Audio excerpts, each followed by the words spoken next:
Feast of the Presentation. Thank you. Any time that we get to play with fire at Mass, more than usual, makes me a very happy man, and it is truly a beautiful, beautiful feast day. My most vivid memory of the Feast of the Presentation was in the Vatican in the days of Pope John Paul II. In Rome right now, they're taking their exams, actually, so their semesters are very weird. Not weird, but they're different than in the American system is what we should say. But they, first semester is ending right now. They're taking their first semester exams, and they actually don't take their second semester exams until the beginning of June. So their school schedule is a little different than ours. But nonetheless, on the Feast of the Presentation, it is a day where often religious sisters are honored because of the prophetess Anna. But in the Great Jubilee year, they decided that on the Feast of the Presentation in the year 2000 that they would honor all university students. So all of the pontifical universities were invited to a Mass in St. Peter's Basilica. And they gave, so there are thousands of university students. The vast majority of them were seminarians and religious sisters. And they gave all of us candles in the basilica. And as the Mass began, like the lights were all on when we arrived. And then literally it just like shut down. And it's like, it is absolutely black in St. Peter's Basilica, which I had never ever experienced in my life before. And then you hear John Paul II from the back of the basilica beginning the prayers of the Mass, just like we did today, and then slowly all the candles in St. Peter's Basilica get lit. But then the cool thing is that during the procession, they had these candles that I'm not even joking. They had to have been like 6 or 7 feet tall, that they processed down the aisle and then put around the altar, which is buried upon the bones of St. Peter. And so, like, not only is the church ablaze with all these college students that are holding lights, but they also are like carrying in these like it was awesome, totally unbelievable. So every time that we have the Feast of Presentation, I always like think back to that and hope that one day I have 6 or 7 foot candles that we can process in to Mass. So we'll work on that for next year. The Feast of the Presentation has many different symbols to it, and the carrying of the candle of a reminder is that the light of Christ entering into the temple, Simeon, who proclaims him to be the light of revelation to the Gentiles and the glory of your people Israel. On the back of my vestment today is a lamb, and so I'd like to actually focus on that today as an image for all of you. So Mary and Joseph, when they bring the child Jesus to the temple, if you follow the dictates of the law, if you go back and look in the law of Moses, which is what Mary and Joseph are clearly fulfilling, you would only offer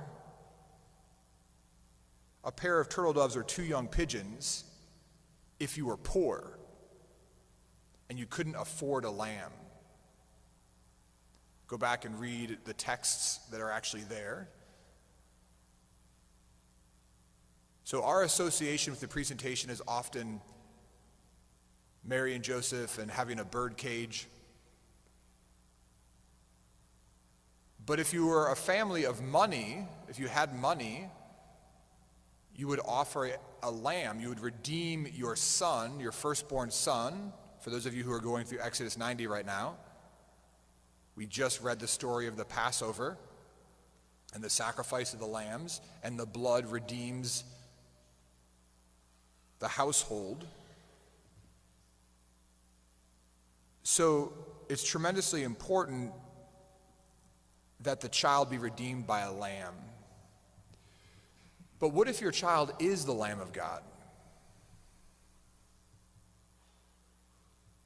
What if your son, Jesus Christ, if you are Mary and Joseph, is the reality that the lamb symbolizes? I'm not trying to make an argument that Mary and Joseph were rich because truly they weren't. And I do believe that their offering of the turtle doves or the 2 young pigeons is a sign of their poverty and the fact that they were poor. But I think it speaks more to who their son is than to their poverty. Their son is the Lamb of God. And thus, out of obedience, they bring their son to the temple, who ultimately, by his own death, will redeem the entire world. It, of course, is John the Baptist, who we have in our altar today, who will boldly point to Jesus at the River Jordan and say, "Behold the Lamb of God." And how blessed are we at every Mass to hear the priest, "Behold the Lamb of God. Behold him who takes away the sins of the world. Blessed are those called to the supper of the Lamb."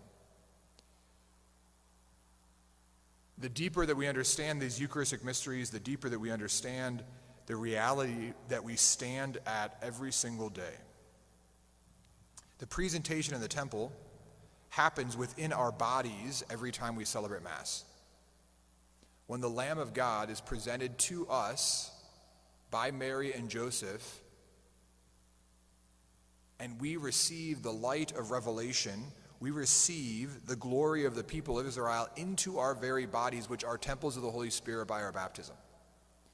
And thus the light of the world enters into us, the Lamb of God enters into us, the Son of Mary and Joseph enters into us, and we are called to glow and to radiate and to be the light to the world.